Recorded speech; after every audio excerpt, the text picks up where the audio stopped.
that's so weird. And then I feel like she was doing this on purpose. She would literally be doing that. Like, why are you doing? She was so weird and just so frustrating. Hi guys, welcome back to my channel, and if you're new, then welcome. In today's video, I'm gonna be telling you kind of like a story time, which is about a girl, a stranger, living with us for almost 2 months, which is a pretty long time. Before we get started into this video, you might as well go ahead and hit the subscribe button because you guys are already here, you already clicked on the video, so you know what's up. I would really appreciate if you guys give this video a thumbs up. That means a lot to me. Even just hitting that button makes my day, makes me know that you guys are watching, you like this video, so please give this video a thumbs up.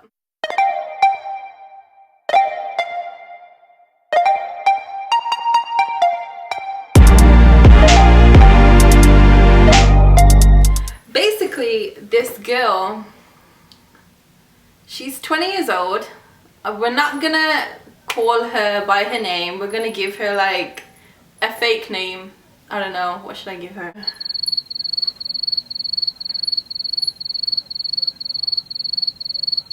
Okay, we'll name her Pink. I don't know, just first thing that came into my head, first thing I saw. I have a pink towel over there, so we'll name her Pink. Pink is 20 years old. She's from India, which is very far away from America. Culturally, is that a word? Culturally? Her culture is very different. Culturally, there, I said it. Her culture is very different to like American culture, and even though we're from India, like, oh well, I'm not from India, but I'm Indian and my family are from India. Obviously they've been here for a really long time, my in-laws and my husband, since they're really young, so their like culture has slightly changed, and the way we do things and see things are very different to people from India. The way she's related is she is my husband's cousin, not first cousin, probably like third, fourth cousin, which he's actually never met. And he has a lot of cousins in India, but he's told me he's never met her or anything like that, which is really weird. My mother-in-law's, I don't think she's met her, but she's basically related to my father-in-law from a far side. It's something like her dad's, no, my father-in-law's dad's brother's, like uncle's son or something like that. Like, I don't even know, like that's how confusing it is. Like, you know when you don't know if you're Punjabi, but you know when your mom tells you like, oh, it's this person, that person, this person's niece, nephew, aunt, uncle, their sister, his brother, and then you're like, who? Mom's brother, so it's her uncle, lives in Canada. He lives in Canada, and her father in India applied for a green card. It got approved, but it's only a visiting green card. So she can only visit for 6 months. She can't work, she can't stay here or earn a living or anything like that, but she can come and visit, and for 6 months at a time. And the weird thing is that her uncle came to see my mom and dad, and he unexpectedly, like all randomly, told them that this girl is coming, his niece is coming, and she has nowhere to go, and she's living in New York with a family relative that I think, or we think, we're trying to get rid of her because they were tired of keeping her too. I think she stayed there for a month, like 2-3 weeks she stayed there, and then they were like, oh, we can't keep her any longer, like send her somewhere else. So he was like, oh yeah, she's coming to stay. And then my mother and father-in-law, they're really nice people. Like, if you know them, they're never the people to say anything bad about you, say no to you, and especially if they don't know you, they're extra kind, like they'll never say no. My mother-in-law told me and my husband like, oh, this girl, she's coming to stay with you, she's related this way, and me and my husband just like, what? That's so weird. My mother-in-law was saying, it'll be fine, we'll just let her stay here for 2-3 weeks, she won't find anybody, because I guess they were trying to find her to get married to somebody. So they were like, oh, she's not gonna end up finding anybody, blah blah, because she's too young. So we'll just ask around, probably nobody will say yes to her, and then she'll be on her merry way. So we were annoyed, but we had a long talk about it. My husband was super annoyed, but we was like, okay, fine, we'll just see what happens. The day comes now for her to come. When I tell you, it was so awkward. Okay, you know how when you meet somebody, it's like, oh, hi, and then you have like small talk, or if you hate small talk, like you actually try to talk to them, get to know them. She wouldn't even conversate with us. And I was like, oh, do you want to go? Because me and my husband had to go to Walmart to go run an errand. And I didn't want her to feel left out. And it's just me, my husband, my brother-in-law, who's home like sometimes. And then my mom and dad. So I was thinking like she's close to my age because I'm 24 and she's 20. And obviously I'm a girl, she's a girl. So I should make the effort and be nice to her and get to know her. And I shouldn't just leave her here with my in-laws. So I was like, oh, me and my husband were going, me and Saab were going to Walmart. Do you want to come with us? And she was like, oh no, it's okay, you guys go, I don't want to go. And I was like, are you sure? I was like, do you want to come with us? Like, we're just gonna go for like 2 seconds, we have to get something, like, come with us. And she's like, no, just go. But I was like, okay, it was weird that she didn't want to go, but I guess she was tired, so I didn't think anything of it. I would say the first week is when she was just being like really shy. She wouldn't really conversate or anything like that. I had to go to the appointment. I had to take my baby to, I had to get blood work done because I had a doctor's appointment. So my mother-in-law was like, oh, just take Pink, you know, like she'll hold the baby and you can go in there and get your blood checked. And I didn't want to go because like in the car it would just be so awkward talking to her.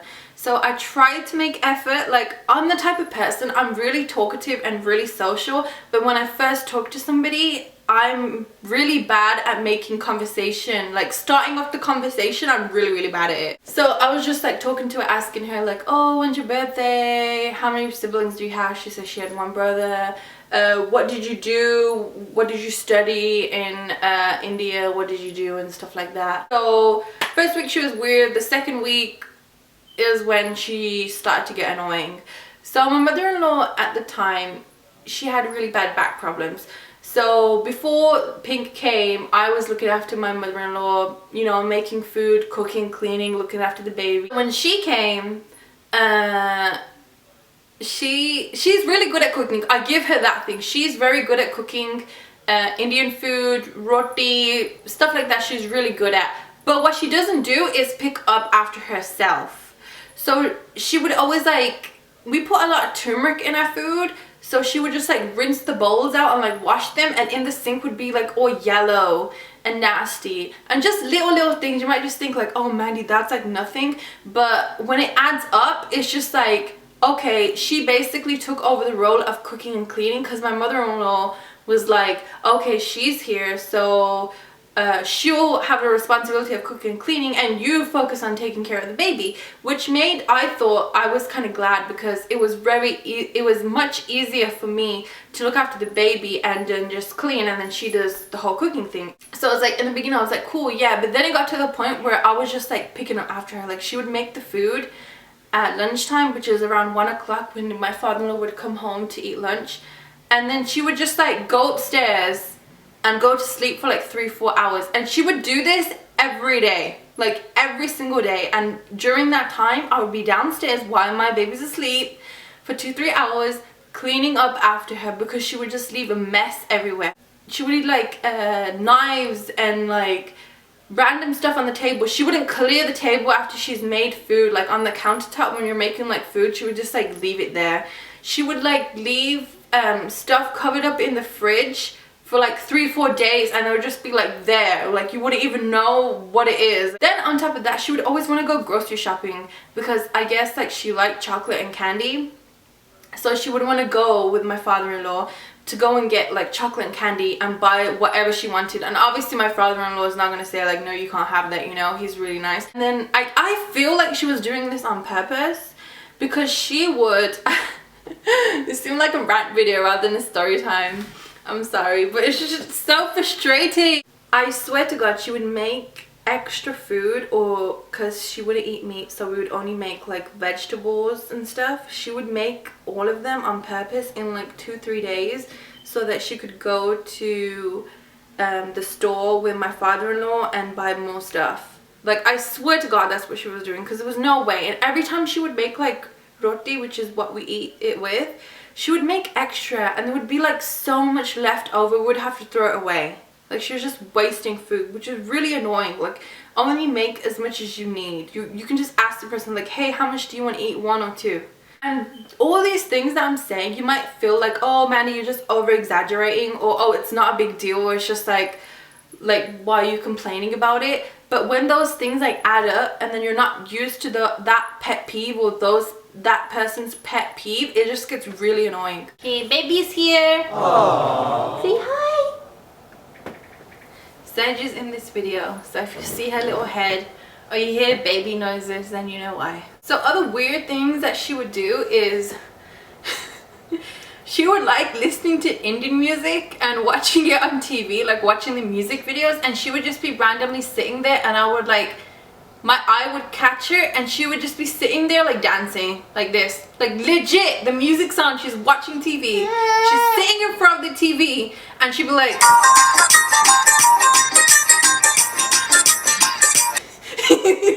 and I think one time we had a wedding, or we had somewhere to go, so everyone was getting ready. I think me and Harry were upstairs getting ready, my husband, and Sed was downstairs with her grandparents. She must have put the TV on, had the music on, and my mother-in-law was telling me that she was just like in front, dancing in front of the TV, like in circles by herself. Like, what are you doing? And then my mother-in-law was like, what are you doing? And she was like, oh, so I'm just dancing. Like, what's the problem?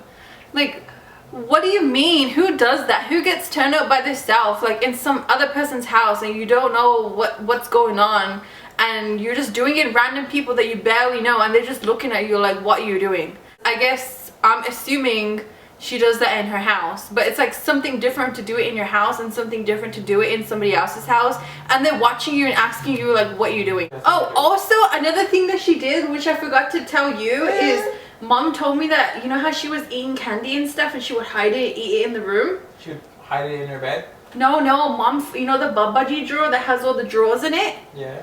Mom opened it because I guess like Mom keeps like stuff in there, like toof or whatever, and Mom looked in it and there was wrappers all in there. Oh. Like empty Kit Kat wrappers. And I guess Mom was saying there was ants and stuff, and Mom had to clean it out. One of the times I just got so mad because there was just mess everywhere, because I had to clean up after her mess.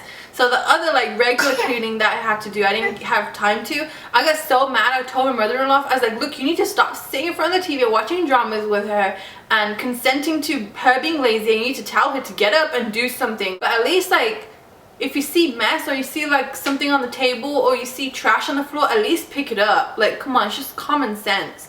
And you would think that because you're in somebody else's house that you would help out more, and you're living there for free, so you would just be more courteous and more polite of those things. I don't know, that's just how I feel. I don't know, maybe if you're watching this you might have other views on the whole situation, but it was just really weird.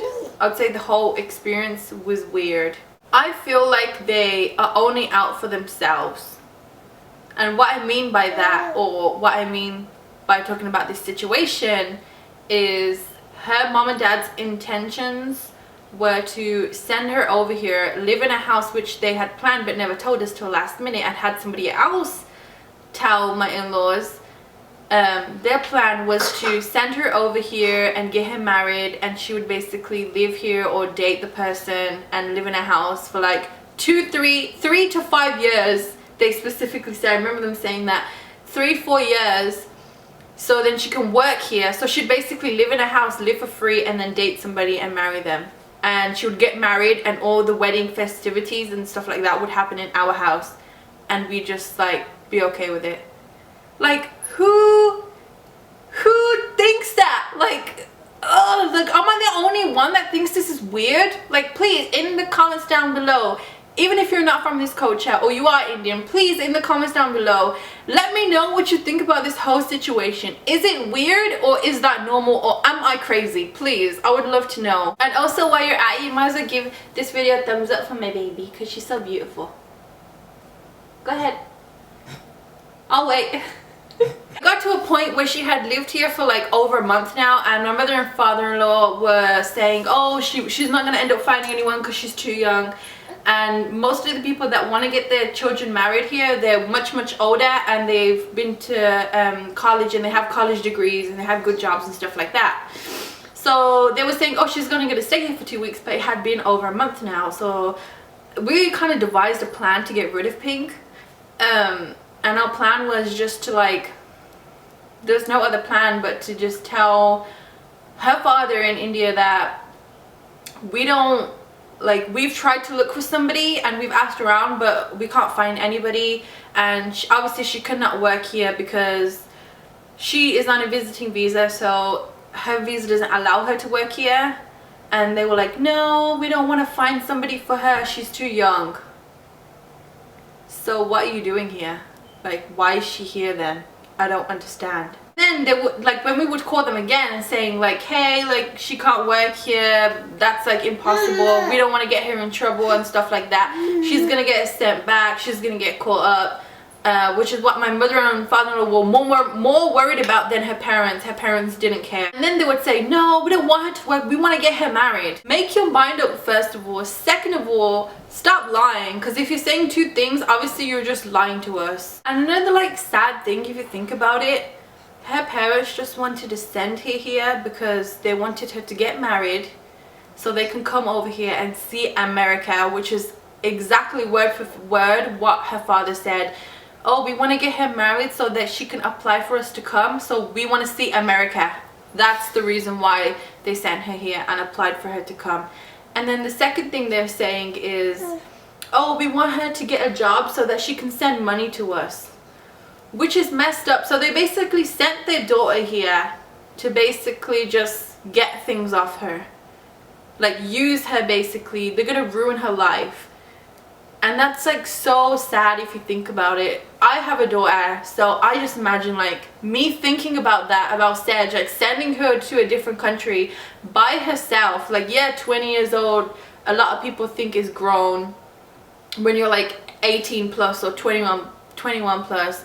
But that's sad. Like, I would never do that to her. I would want her to have a good life and stay with me because she's my child, or stay close to me. I would never want to set her off for my like advantage. That would be so messed up. So to think that another person is trying to do that to their own daughter is actually really sad. Like, even though she's annoying, I think, and she's annoying and I dislike her and I disliked her habits, it's kind of sad that she's being used like that and she doesn't understand that she's being used like that, and we can see it. Like, everybody that was living in this house could see it and see her parents' intentions. So it was just really sad. To end the story and sum it up, eventually she went back. She stayed and moved. Where did she move to, babe? Okay, she went to the Bay Area in California, and her uncle came, the same person who dropped her off, and took her to the Bay Area, which is where she's living now. And then I guess like a week or 2 weeks later, he called us and told us that she works at like a factory where they have to like pack like food and stuff. So she works there now, and she's probably sending all that money to her parents. So in the end, they got what they wanted anyways. The end. Yes, baby. Hit the subscribe button to be notified whenever I post, and yeah, I think that's it. Say bye. Bye. Say bye to mama. Bye. Bye, guys.